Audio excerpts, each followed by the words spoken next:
Latihan soal kelas 5 SD, tema 2, subtema 2. Soal nomor 1. Perhatikan bacaan berikut ini. Tasya merupakan siswa teladan di sekolahnya. Dia mendapatkan peringkat 1 di kelas. Setiap hari usai pulang sekolah, Tasya belajar dengan sungguh-sungguh tanpa diminta oleh orang tuanya. Kewajiban Tasya sebagai siswa yaitu setiap hari usai pulang sekolah, Tasya belajar dengan sungguh-sungguh tanpa diminta oleh orang tuanya. B.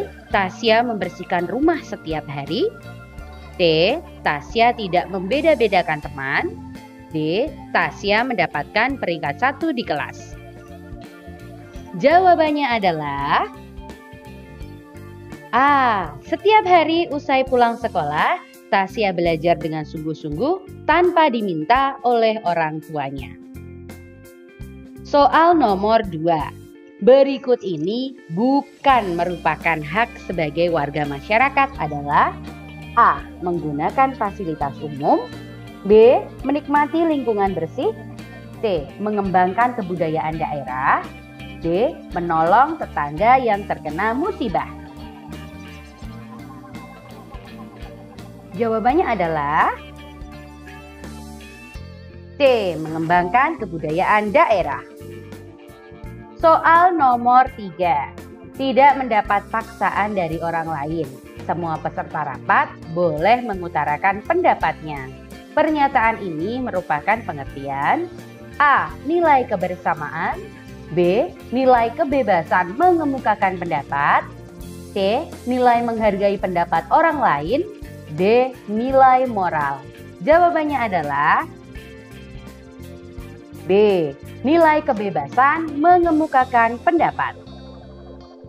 Soal nomor 4. Pelaksanaan hak dan kewajiban harus berjalan. A. Tidak adil. B. Seimbang. C. Cepat. D. Jarang. Jawabannya adalah B. Seimbang. Soal nomor 5. Musyawarah mufakat sesuai dengan penerapan Pancasila sila ke A. 2, B. 3, C. 4, D. 5. Jawabannya adalah C. 4. Soal nomor 6. Saat musim hujan tiba, setiap pagi udara menjadi dingin. Penyakit asma-dani kambuh apabila udara dingin. Kalimat tanya yang tepat untuk pernyataan di atas adalah A. Kapan musim hujan tiba? B. Di mana Dani dirawat? C. Mengapa penyakit asma-dani kambuh? D. Siapa dokter yang merawat Dani? Jawabannya adalah C. Mengapa penyakit asma-dani kambuh? Soal nomor 7. Kata tanya di mana digunakan untuk mengetahui A. Informasi tentang suatu hal yang benda. B. Informasi waktu. C. Informasi tempat. D. Informasi alasan suatu hal. Jawabannya adalah C. Informasi tempat. Soal nomor 8. Titik-titik yang disemprotkan Dani untuk mengobati penyakit asma. Dani menyemprotkan obat di dalam botol spray untuk mengobati penyakit asmanya. Kata tanya yang tepat untuk melengkapi pernyataan di atas adalah A. Siapa? B. Apa? C. Kapan? D. Mengapa? Jawabannya adalah B. Apa? Soal nomor 9. Kata tanya yang digunakan untuk mengetahui informasi tentang proses atau penjelasan sesuatu adalah A. Bagaimana. B. Mengapa. C. Apa. D. Siapa. Jawabannya adalah A. Bagaimana? Soal nomor 10. Titik-titik yang menderita penyakit asma. Yang menderita penyakit asma adalah Rendra. A. Siapa? B. Di mana? C. Apa? D. Mengapa? Jawabannya adalah A. Siapa? Soal nomor 11. Yang bukan merupakan salah satu gejala awal penyakit asma adalah A. Batuk, B. Sesak napas, C. Napas berbunyi, D. Kulit kemerahan. Dan jawabannya adalah D. Kulit kemerahan. Soal nomor 12. Bakteri penyebab TBC adalah A. Mycobacterium tuberculosis, B. Mikroba, C. Influenza, D. SARS. Jawabannya adalah A. Mycobacterium tuberculosis. Soal nomor 13. Pembengkakan paru-paru pada emfisema disebabkan oleh A. Bakteri, B. Kemasukan udara, C. Infeksi batang tenggorok, D. Virus. Dan jawabannya adalah B. Kemasukan udara. Soal nomor 14. Yang berisiko besar terkena kanker paru-paru adalah A. Perokok, B. Pekerja pabrik, C. Atlet, D. Penambang. Dan jawabannya adalah A. Perokok. Soal nomor 15. Salah satu cara agar udara bersih adalah A. Menanam pohon, B. Membuka pabrik, C. Merokok, D. Membakar sampah. Dan jawabannya adalah A. Menanam pohon. Soal nomor 16. Usaha ekonomi bersama yang didirikan oleh sekurangnya 2 sekutu dan biasa bergerak di bidang layanan konsultasi hukum dan keuangan disebut A. Perseroan terbatas, B. Persekutuan komanditer, C. Firma, D. Koperasi. Jawaban yang tepat adalah C. Firma. Soal nomor 17.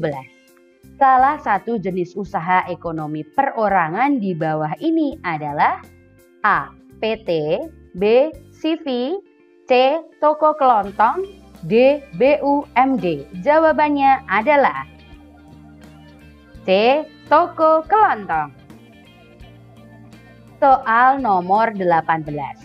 Jenis koperasi yang mengelola penyediaan barang konsumsi, simpan pinjam, penyediaan bahan baku, dan penyaluran hasil produksi disebut koperasi.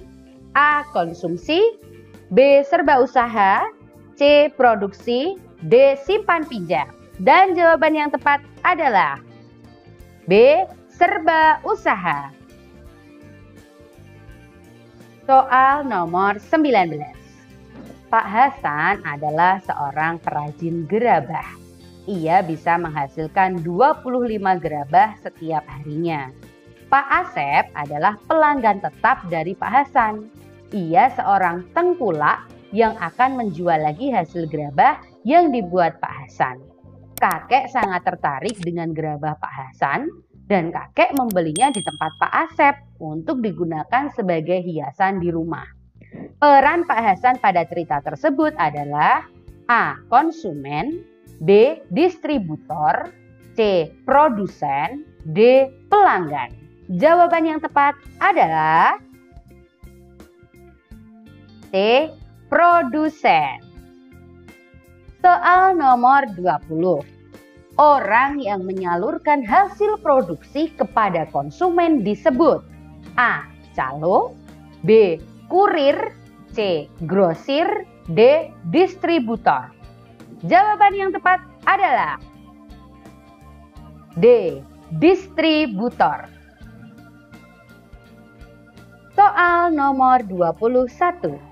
Alat yang digunakan untuk menunjang tampilan dan gerakan disebut A. Properti, B. Wardrobe, C. Rias, D. Tata gerak. Jawaban yang tepat adalah A. Properti. Soal nomor 22. Tari Ranggu Ayak menggunakan properti berupa A. Tanjidor, B. Piring, C. Sapu tangan, D. Rebana. Jawaban yang tepat adalah D. Rebana. Soal nomor 23. Tari Klana Topeng menggunakan properti berupa A. Kuda lumping, B. Topeng, C. Pedang, D. Rebana. Jawaban yang paling tepat adalah B. Topeng. Soal nomor 24. Orang yang membuat gerakan tari disebut A. Desainer, B. Koreografer, C. Dancer, D. Komposer. Jawaban paling tepat adalah B. Koreografer. Soal nomor 25. Salah satu persiapan penampilan tari berupa polesan pada wajah yang digunakan untuk mempertegas karakter adalah A. Wardrobe, B. Properti, C. Tata letak, D. Tata rias. Jawaban yang paling benar adalah D. Tata rias. Hebat! Teruslah berlatih ya adik-adik. Sampai jumpa di video selanjutnya. Bye!